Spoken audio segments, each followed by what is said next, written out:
hermanos, buenos días. Qué bueno poder conectar con ustedes sabiendo que hay paz en la tormenta. Bueno, ustedes se han podido ver allí. Con lo que desearía comenzar esta mañana, el coronavirus, el elefante en la habitación. Y la idea del elefante en la habitación tiene que ver con algo que está evidente y sin embargo no quizás queremos tratarlo. Y les digo esto debido a que al venir a esta meditación de esta mañana, se me ha sido casi imposible no pensar obviamente en lo que todos estamos viviendo.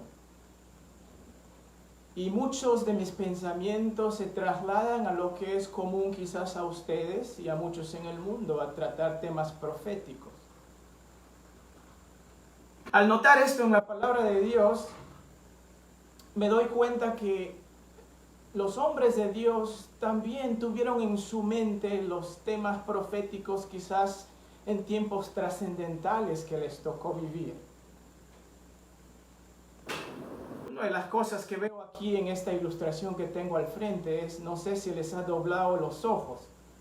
¿Cuántas patas ven ustedes en el elefante? 4, 5, 6. Nuestra mente nos dice que debería tener 4, pero si ustedes fijan su mirada en la figura, se van a dar cuenta que hay indicativo de más de 4. Los tiempos tratan de hacernos ver cosas que muchas veces no lo son. Esto es una ilusión óptica que nos llama a recoger lo que realmente tenemos en la mente. Nos llama a examinar nuestra mente. Nuestros ojos ven algo, pero nuestra mente nos dice algo distinto. Y pienso en esto, hermanos, al pensar el elefante en la habitación. No desearía, obviamente, explayarme en temas proféticos, en temas asociados a los tiempos del retorno del Señor. Son temas muy interesantes, muy profundos, de mucho valor. Sin embargo, realmente no hay nada que podamos hacer en cuanto al cumplimiento de lo que el Señor hará a su debido tiempo. Por ello creo yo que aun cuando el coronavirus nos hace meditar y nos hace disparar y algunos empiezan a acaparar cosas, pierden un poco la sobriedad, esos son, diríamos, ilusiones que nosotros vemos por nuestros ojos. Pero nuestra mente debe estar conectada en las cosas de Dios. He estado meditando mucho si es que debería seguir ese pensamiento un poco sensacionalista de las cosas. No quiero minimizar la gravedad de los tiempos en los cuales vivimos.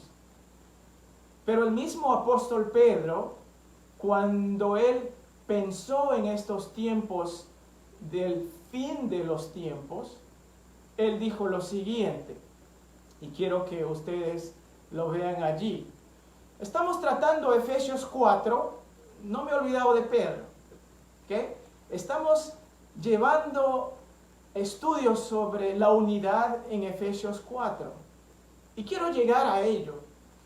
Pero quiero también enfocarme en lo que les acabo de decir. Cuando los hombres de Dios vieron las cosas en su tiempo, y muchos de nosotros vemos lo que está ocurriendo en nuestro tiempo, nuestros ojos pueden decir algo, pero nuestra mente y nuestro corazón nos dice algo distinto. Y hermanos, yo quiero animarles en el Señor que ustedes y yo enfoquemos en lo que es práctico, en aquello que tiene un valor inmediato. No lo que se va a cumplir no tiene valor, pero es algo que depende de la soberanía de Dios. El apóstol Pedro, al pensar en los últimos tiempos, dijo lo siguiente, 1 de Pedro 4:7, mas el fin de todas las cosas se acerca. Sed, pues, sobrios, y velad en oración, Y ante todo, y ahí está el aspecto práctico, el valor que realmente nos llama a reunirnos y meditar en la palabra de Dios esta mañana. Y ante todo, tened entre vosotros ferviente amor. Hermano, eso requiere de mucha creatividad cuando estamos cuarentenados. No que tengamos cuarentenados, cuarentenados. Estamos restringidos a estar en nuestras casas. Tened entre vosotros ferviente amor, porque el amor cubrirá multitud de pecados. Hospedaos los unos a los otros sin murmuraciones. ¡Wow! ¡Qué práctico es la palabra de Dios! ¡Qué relevante! ¡Qué desafiante! Cada uno según el don que ha recibido, ministrelo. A los otros como buenos administradores de la multiforme gracia de Dios. Desearía volver a lo que nos llama esta mañana. Desearía pensar que el apóstol Pablo también, y eso es la secuencia que estamos haciendo, deseo que volvamos a ese aspecto práctico, a ese valor inmediato de nuestra fe. Y como ya el apóstol Pedro nos lo hizo recordar cuando él meditó sobre los tiempos del fin.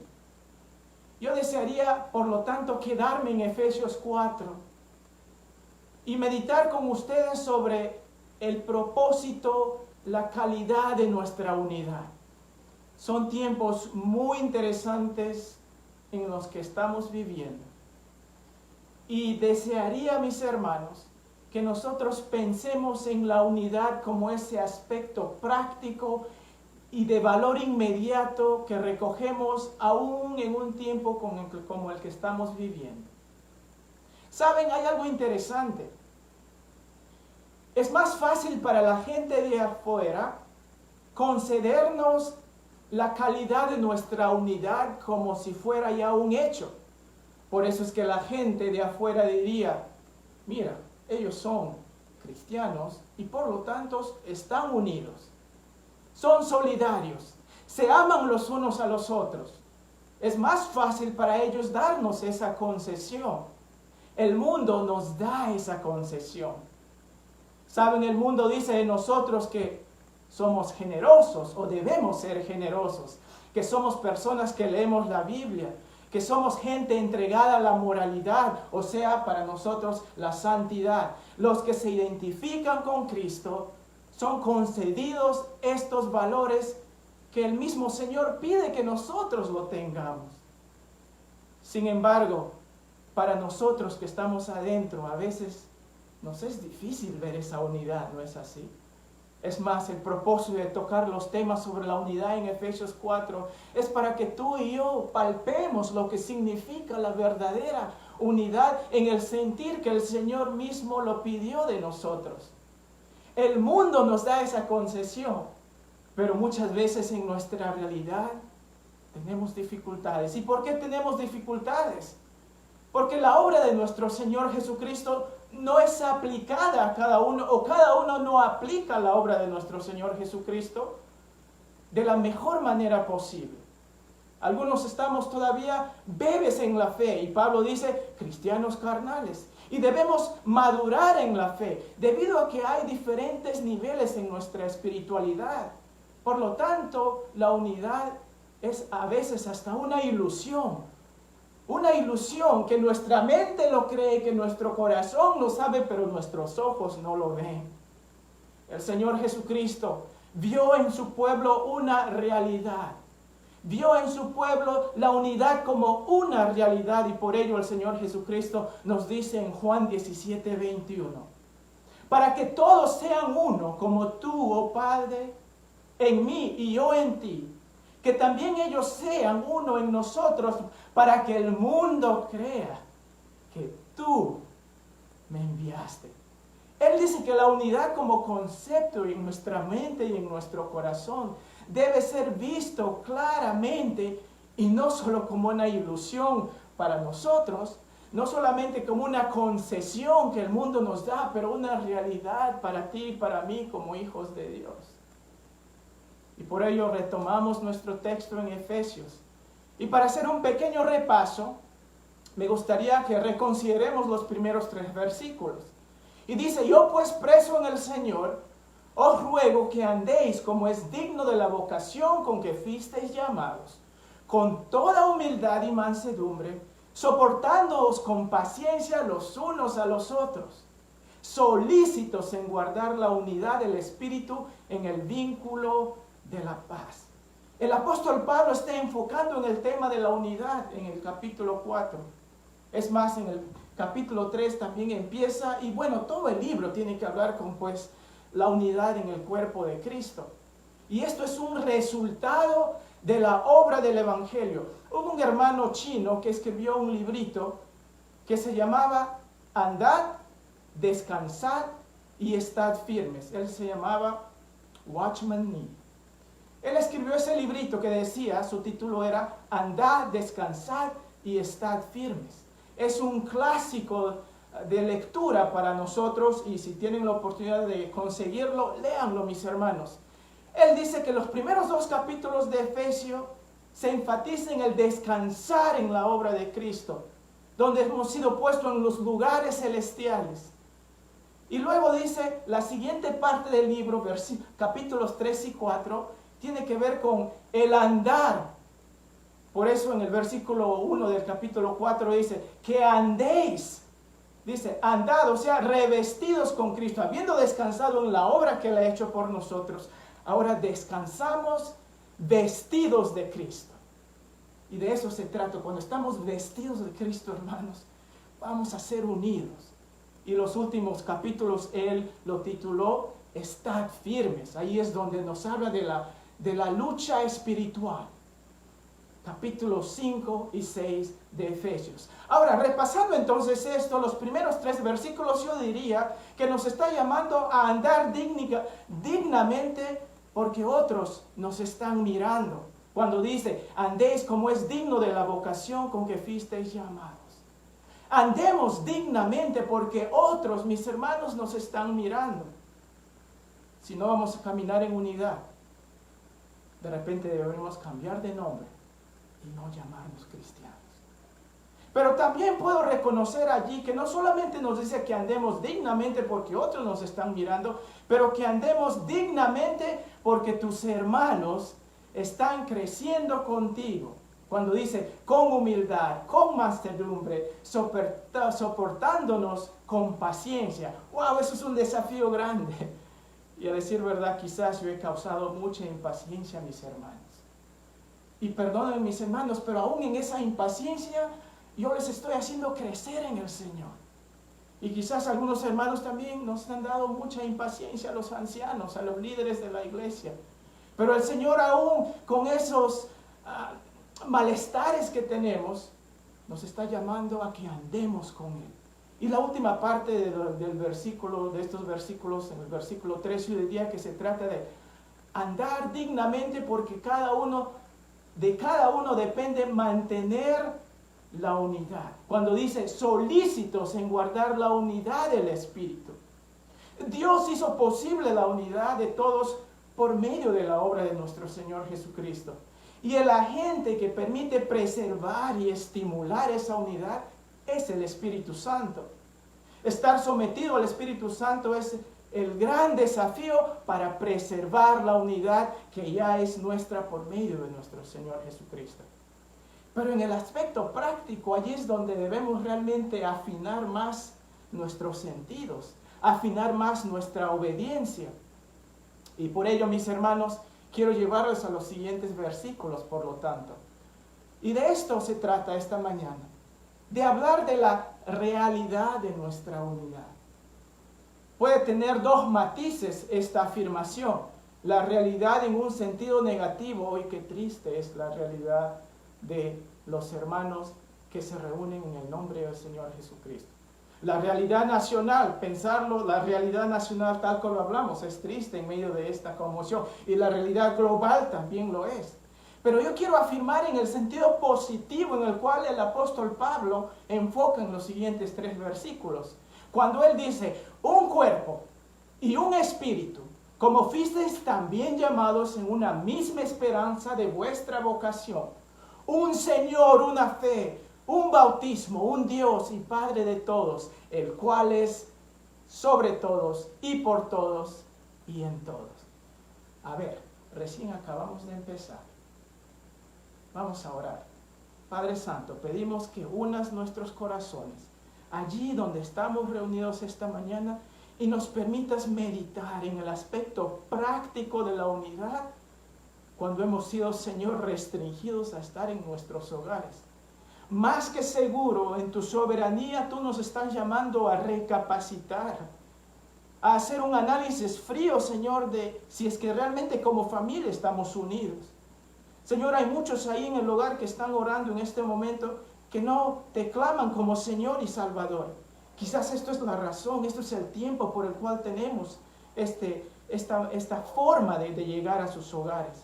Quizás hay algún padre que ha estado ausente la mayor parte de su tiempo y no ha dedicado tiempo a su familia, o la esposa con diferentes quehaceres.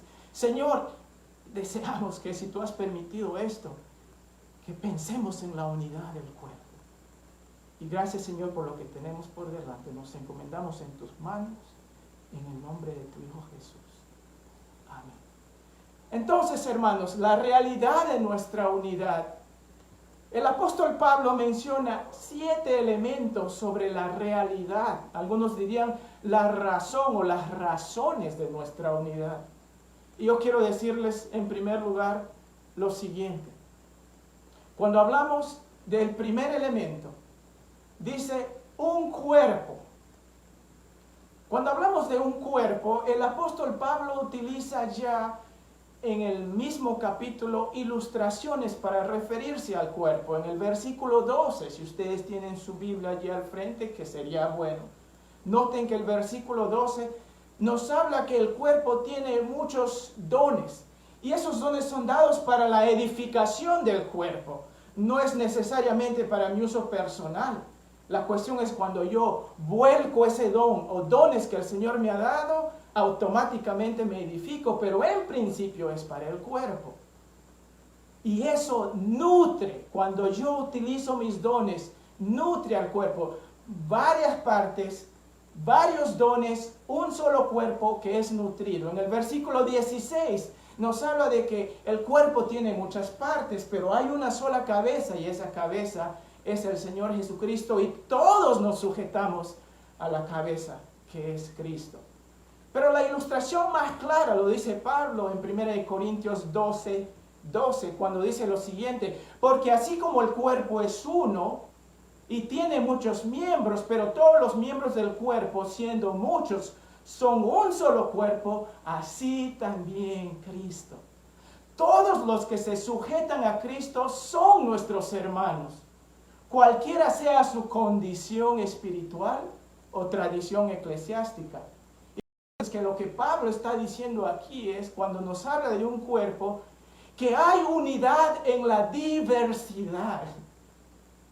Y quizás muchos de nosotros, al pensar en diversidad, ya empezamos a hacernos nuestros refugios que nos encantan a nosotros, y los otros ya empezamos a cuestionarlos a los demás. Yo quiero decirles, y voy a llegar a esto en el siguiente punto cuando habla sobre un espíritu, pero en cuanto al cuerpo, quiero decirles que tu hermano, que es muy espiritual, tu hermano que es muy maduro, tu hermano que es muy considerado,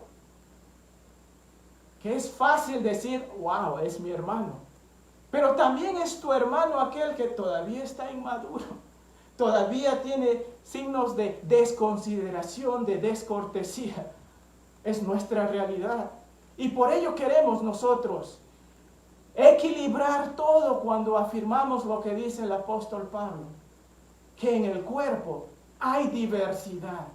No todos son un gran pie caminando, una gran lengua caminando, unos tremendos ojos, pero todos sincronizadamente funcionan para edificación de todos los miembros bajo la cabeza que es nuestro Señor Jesucristo. Y quiero enfatizar otra vez sobre todo la diversidad en nuestra madurez espiritual, porque la madurez espiritual muchas veces nos ha dividido. Y a los que son más maduros, dice en otro pasaje el apóstol, debemos nosotros tener paciencia con los más débiles. Pero los más débiles no deberían quedarse allí, sino más bien ser sensibles al Espíritu de Dios. Para que esa unidad no sea una concesión nada más del mundo, sino más bien sea una realidad por lo que el Señor Jesucristo ha prometido a su pueblo. Por lo tanto, yo diría, mis hermanos, que este cuerpo que nos habla de la unidad en la diversidad, deberíamos celebrarlo. Si un día se me acerca un hermano y está enojado conmigo quizás por mi inmadurez, no quiero minimizar mi actitud, pero yo sé que aún con mi actitud quizás te he hecho crecer, mi hermano. Y así similarmente, yo sé que mis hermanos que del centro bíblico sobre todo, que nos conocemos y estamos en diferentes niveles, yo quiero decirles que en nuestra diversidad de madurez espiritual, en nuestra diversidad de dones, apreciemos el deseo del Señor de que nos ha hecho distintos. Y en esa diversidad se manifiesta la unidad del cuerpo.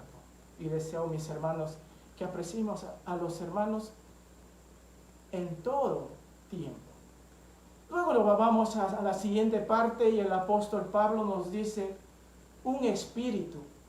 Al hablar de un espíritu me gustaría que reconozcamos lo siguiente. En el versículo 2 ya Pablo nos había dicho que debemos ser solícitos a preservar la unidad del espíritu.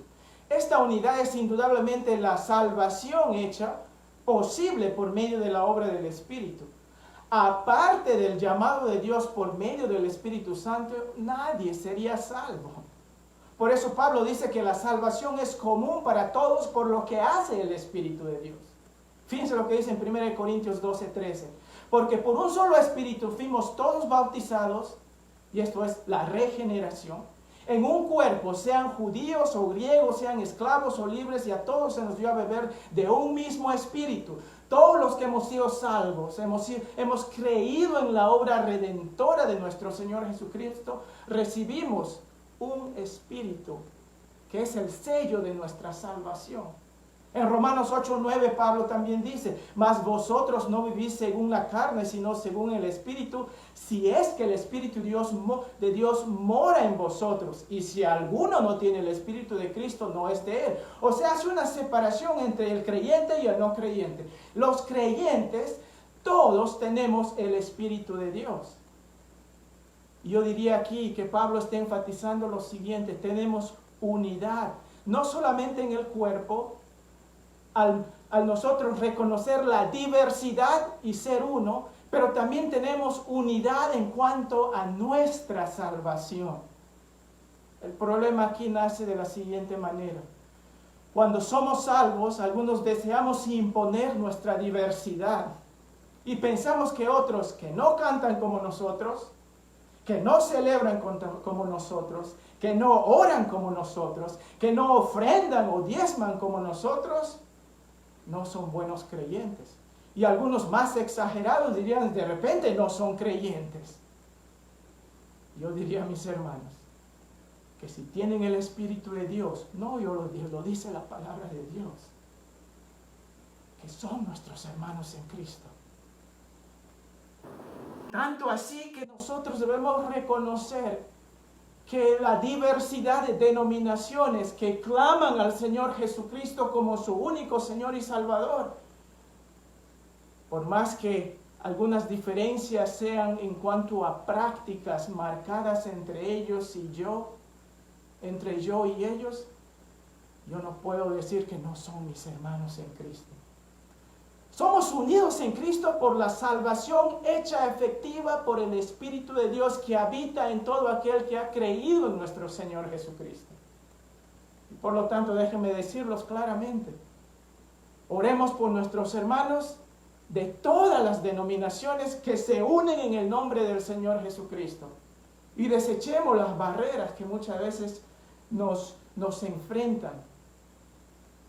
Nuestros hermanos de cualquiera sea la denominación, que se han sometido, se han sujetado al sacrificio redentor de Cristo, que han entregado su vida a Él como su Salvador, son nuestros hermanos en Cristo.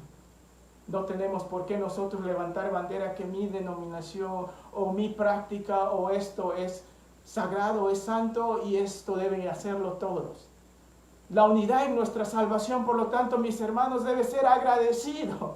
Debemos agradecer al Señor que tenemos unidad porque un solo Espíritu mora en todos aquellos que confiesan al Señor Jesucristo como su Señor y Salvador.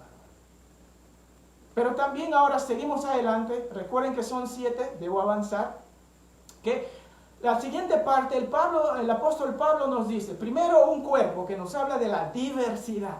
Segundo nos habla de un espíritu, que tenemos una salvación común y debemos agradecer al Señor, que no fue por mi mérito, pero fue por decisión suya, que Él me tocó por medio de su espíritu. Y yo en obediencia a Él lo recibo como mi Señor y Salvador. Y Él viene y habita en mi corazón. Y Él pone en todo lugar del mundo aquel que ha creído en Él para que sea mi hermano. Y eso lo vamos a notar en el último elemento de la realidad de nuestra unidad. Pero aquí nos habla de una misma esperanza. Cuando hablamos de la esperanza, queremos nosotros reconocer que la gran esperanza del creyente es dejar este cuerpo pecador y que se está envejeciendo y ser reemplazado con un cuerpo incapaz de pecar. Eso está adelante y es nuestra gran esperanza para que esa transformación ocurra. Pero no necesito esperar ese día, mis hermanos, para que los efectos de esa esperanza sea visible esta mañana, hoy día y por el resto de mis días.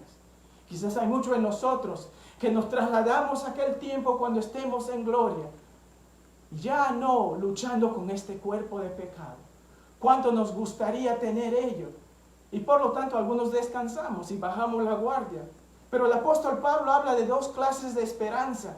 Y quiero en primer lugar, aquí nos habla, quiero decirles que a Tito le dice en Tito 2:13, aguardando la esperanza bienaventurada y la manifestación gloriosa de nuestro gran Dios y Salvador Jesucristo.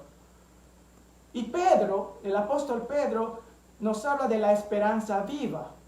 Pablo le dice a Tito de la esperanza bienaventurada. Y Pedro es el que manifiesta de esta esperanza como la esperanza viva. Entonces dice en 1 Pedro 1:3, bendito el Dios y Padre de nuestro Señor Jesucristo, que según su grande misericordia nos hizo renacer para una esperanza viva, por la resurrección de Jesucristo de los muertos, para una herencia incorruptible, incontaminada e inmarcesible, reservada en los cielos para vosotros. Versículo 5 de 1 Pedro 1.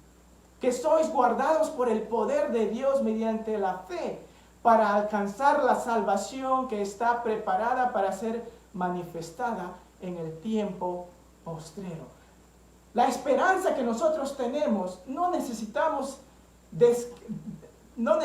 quedarnos allí cruzados de brazos y esperar que el Señor lo cumpla cuando Él retorne, sino lo que Pablo nos está tratando de decir es que la realidad de nuestra unidad se debe manifestar en nuestra manera de vivir. Si es cierto que tenemos una esperanza que el Señor nos trae, ¿cómo yo puedo vivirlo tan claritamente para que otros digan, wow, yo sé cuál es su esperanza? ¿Cuál es su esperanza que tiene? Y Pablo nos desafía a que nosotros tengamos ello. Hay un deporte que lo jugué por unos cuantos meses. Se llama fútbol, pero no se juega mucho con los pies, sino con las manos, el fútbol americano. Y algo interesante que noté del fútbol americano es, llega el momento cuando lanzan el pase y el corredor ya pasó las yardas donde se consideraría los puntos más grandes que tú puedas conseguir, ¿no? 6 puntos, y si lo pasas el balón, cuando finalmente alguien lo patea, 7 puntos. Pero lo que hace el corredor es, cuando le dan el pase, levanta las manos. Pero no se olviden que los pies Él los debe tener todavía rascando el suelo. Porque si él se lanza a recoger ese balón para el pase y celebrar, y si no tiene los pies en el suelo, no se le convalida los puntos. Y con esto quiero decir, nosotros tenemos las manos listas. Nuestra esperanza está allí. El Señor lo ha hecho posible. Pero debemos mantener los pies bien puestos todavía en este mundo y viviendo bajo la luz de Cristo. Por ello Pablo dice que tenemos una misma esperanza y esto nos habla de la unidad en la manera de vivir. Y por lo tanto, mis hermanos, debemos vivirla. La unidad en el cuerpo debemos celebrarlo.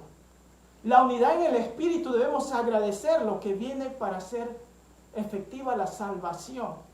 La unidad en la manera de vivir debemos vivirla y no esperar a que el Señor lo dé finalmente a nosotros a su venida. La siguiente parte, número 4, el apóstol Pablo nos dice que tenemos un solo Señor. Recuerden, estamos hablando de la realidad de nuestra unidad. Aquí dice, repasando un cuerpo y un espíritu, como fuisteis también llamados en una misma esperanza de vuestra vocación, un Señor. ¿De qué nos habla entonces cuando él menciona un Señor? Dios ha puesto en las manos del Señor Jesucristo la autoridad sobre el mundo. Un día la autoridad de nuestro Señor será incontestable, ya que toda rodilla se doblará y toda lengua confesará en Él como Señor y Salvador. Bueno, diría quizás no como Salvador a aquellos que no son creyentes, porque serán separados de Él. Eso lo dice en Filipenses 2, en el versículo 9, cuando dice lo siguiente: por lo cual también Dios le exaltó hasta lo sumo y le dio un nombre que es sobre todo nombre. Eso habla autoridad. Se habla allí de autoridad. Para que en el nombre de Jesús se doble toda rodilla de los que están en los cielos y en la tierra y debajo de la tierra. Eso es exclusividad. La autoridad del Señor es exclusiva y debemos solamente sujetarnos a Él. Y toda lengua confiese que Jesucristo es el Señor para gloria de Dios Padre. Saben, muchos están más que aptos para obedecer a sus jefes. Muchas esposas están más dispuestas a obedecer a sus jefes antes que sujetarse al liderazgo de su esposo. O viceversa también. Hay hombres que tienen jefas y porque están encima de ellos se sujetan, pero en el hogar no están dispuestos a sujetarse en el Señor, conforme el Señor también nos llama a los esposos a un nivel de sujeción propio del matrimonio. Muchos. Hay gente común y corriente que tiene más obediencia a las cosas, a las personas en este mundo, que a este Señor, que es nuestro Señor Jesucristo, al cual un día todos le confesarán como Señor, al cual un día todos se doblarán en rodillas. Vemos que hay mucha gente que siguen a sus ídolos favoritos, se visten como ellos, imitan sus gestos y palabras, invierten para hacerles más fieles y obedientes a sus personas que ellos consideran importantes. Sin embargo, al dueño y Señor de todo venimos solo cuando hemos intentado todos nuestros planes. Algo me hace recordar aquí. Nosotros no tenemos relaciones tan cercanas con médicos, pero cuando estamos enfermos nos vamos al médico y él escribe una receta que a veces es difícil de entender. Dicen que si un médico escribe bien y se puede leer su receta, no es médico de verdad.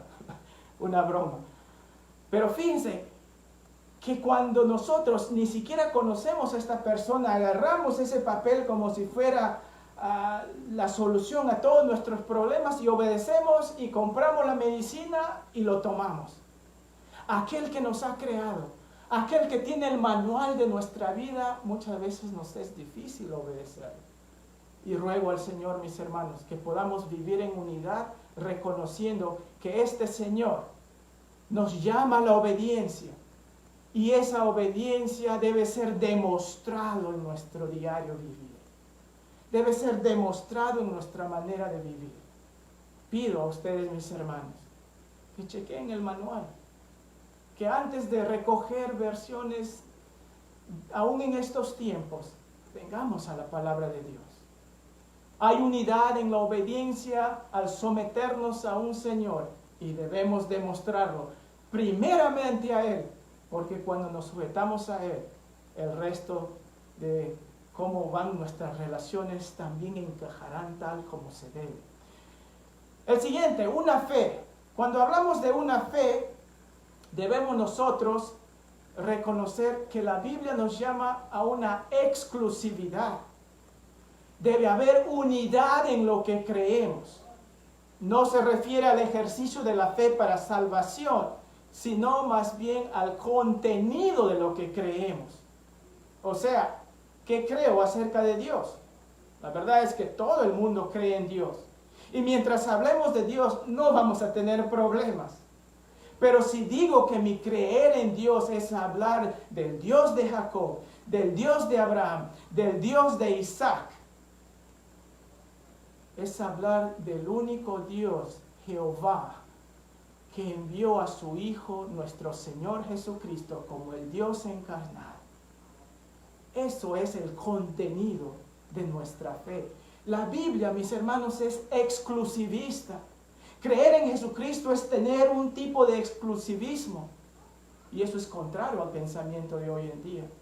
En 1 Timoteo 2:5 leemos lo que dice: porque hay un solo Dios y un solo mediador entre Dios y los hombres, Jesucristo hombre. Hechos 4:12, y en ningún otro hay salvación, porque no hay otro nombre bajo el cielo dado a los hombres en que podamos ser salvos. Sobre Jesucristo, quien es la personificación de Dios a los hombres, sabemos, y la iglesia cree desde el comienzo que Jesús es Dios y hombre a la vez, que Jesús nació de una virgen, que Jesús nació sin pecado, que Jesús vivió una vida perfecta, que Jesús se ofreció voluntariamente en la cruz, que Jesús resucitó corporalmente al tercer día de los muertos, que Jesús volverá a juzgar a los que no creen en Él y a premiar a los que creen en Él. La iglesia cree que Jesús ofrece salvación por pura gracia, por medio de la fe, sin consideración de ningún mérito del hombre. Y ante ello debe haber unidad en lo que creemos. En el cuerpo, esto es lo que creemos. Vengamos de cualquier denominación, pero nos sujetamos a quien es Cristo. Y esto es la ortodoxia cristiana a lo largo de la historia. Judas, por lo tanto, nos dice lo siguiente en Judas 1:3. Amados, por la gran solicitud que tenía de escribiros acerca de nuestra común salvación por medio del Espíritu de Dios, me ha sido necesario escribiros exhortándoos que contendáis ardientemente por la fe que ha sido una vez dada a los santos. Pablo dice a Timoteo en 2 Timoteo 1:13, retén la forma de las sanas palabras que de mí oísteis, en la fe y amor que es en Cristo Jesús. Debemos nosotros, hermanos, recordar que la unidad en la que creemos llama a un tipo de exclusividad. Y el apóstol nos dice que la realidad de nuestra unidad requiere que defendamos la unidad de lo que creemos. Si alguna persona no sostiene estas verdades o las niega, no hay forma de tener unidad, ya que lo que da unidad no está presente en el corazón. La unidad es Cristo. Si sostenemos la obra de Cristo, tal como lo vemos en la palabra de Dios, existirá unidad. Unidad en lo que creemos cuando hablamos de una fe. Y por lo tanto yo te desafío, mi hermano, defiéndelo. Número 6, ya estamos llegando casi al final. Nos habla aquí el apóstol Pablo de un bautismo. Y en cuanto al bautismo, yo quería decirles que este bautismo no es referencia a la regeneración, que es el llamado a la nueva vida. Es la nueva vida que el Señor concede, sino más bien el bautismo que estamos hablando aquí. Y el bautismo en regeneración es lo que nos posiciona en el cuerpo de Cristo. Pero creo que lo que Pablo está mencionando aquí es la proclamación pública que uno hace al creer en el Señor Jesucristo y es pasado por las aguas del bautismo. Esto correspondería a lo que el Señor dice en Mateo 28, 19, cuando dice: por tanto, id y haced discípulos a todas las naciones, bautizándolos en el nombre del Padre y del Hijo y del Espíritu Santo. Es la identificación plena, permanente y pública de mi alianza con el Señor Jesucristo. Pablo nos dice en Gálatas 3, 26 y 27, pues todos sois hijos de Dios por la fe en Cristo Jesús, porque todos los que habéis sido bautizados en Cristo, de Cristo estáis revestidos. Esto tiene el concepto en muchos tiempos, y hasta ahora lo hacen, cuando uno quiere cambiar el color de una tela. Lo llamamos teñir. Lo sumerges completamente, y esto es el concepto de bautizar, significa sumergir. De tal manera que cuando la tela ha sido sumergido plenamente, completamente, tiene algo, una identidad diferente al salir. Ya no es el mismo color de antes. Ya cambió completamente. Y aquí la unidad que nosotros estamos hablando es unidad en identidad. Y yo desearía, mis hermanos, que recordemos entonces, al decir que tenemos un solo bautismo, que hemos confesado lealtad a nuestro Señor Jesucristo en su vida, en su muerte y en su resurrección, y ahora vivo para Él, y en el bautismo públicamente lo confesamos. Y mi hermano, si no te has bautizado, el Señor nos llama, cuando creemos en Él, que pasemos en obediencia por las aguas del bautismo. Esa unidad en identidad permanente, pública, es lo que nosotros debemos lucirlo. Mi identidad es ahora en el Señor Jesucristo. Llevo aquí un aro matrimonial y lo llevo en todo lugar, y cuando la gente ve este aro matrimonial, ellos saben que mi identidad es de un hombre casado. Ya no estoy en el mercado de los solteros. Cuando esto yo lo veo, me doy cuenta que yo me debo a una mujer, a mi esposa. Cuando nosotros recordamos que hemos hecho una decisión personal de recibir al Señor Jesucristo, proclamamos públicamente, permanentemente, nuestra identidad con Él. Ya no vivimos para nosotros, vivimos para Él y debemos lucirlo. Finalmente, mis hermanos, quiero decirles que cuando dice allí en el versículo 6, un Dios Padre y Padre de todos, el cual es sobre todos y por todos y en todos. 4 veces se menciona la palabra todos aquí. Dios Padre de todos nos habla del origen, de dónde hemos nacido. Dios Padre sobre todos nos habla de la autoridad que Él tiene sobre sus hijos. Dios Padre por todos significa lo que Dios hace por medio de nosotros. Y Dios Padre en todos nos habla de que Él habita en cada uno de sus hijos. 4 conceptos ahí, hablándonos de ¿qué? De unidad en nuestra relación. Qué maravilla es saber que somos una gran familia. Dios Padre no ve si somos bautistas, si somos presbiterianos, si somos hermanos libres, etcétera, etcétera. Dios solamente ve a aquellos que llevan a su Hijo en el corazón. Qué hermosa familia nosotros tenemos. Eso nos habla de la unidad en relación y debemos disfrutarlo. Disfruta, mi hermano, la hermandad que guardamos en el Señor Jesucristo. Estaba viajando en mi último año cuando estaba estudiando. Me subí a un bus. Esto era en las partes frías de Canadá. Estaba allí sentado y procedió a sentarse una persona mayor. Y le estaba compartiendo mi testimonio de fe. No sabía si era creyente o no. Pero después me di cuenta, al final, cuando terminé de compartir mi testimonio con ella, al saber que era un estudiante pobre que estaba trabajando para pagar mis estudios, cuando salió del bus, ella puso un billete grande en mi mano Yo un poco avergonzado me resistí, pero luego pensé, es la forma como el Señor se estaba identificando con un hijo suyo en necesidad. La familia de Dios es tan grande. En Canadá, con una persona que nunca conocí, pero luego me di cuenta que era una hermana en la fe que quería apoyar a un joven que estaba estudiando. Estaba dejando mi vehículo el otro día en un taller y se me cayeron 580 soles y no me di cuenta. Cuando volví a recoger mi carro, el mecánico me dijo, hermano, esto se te cayó.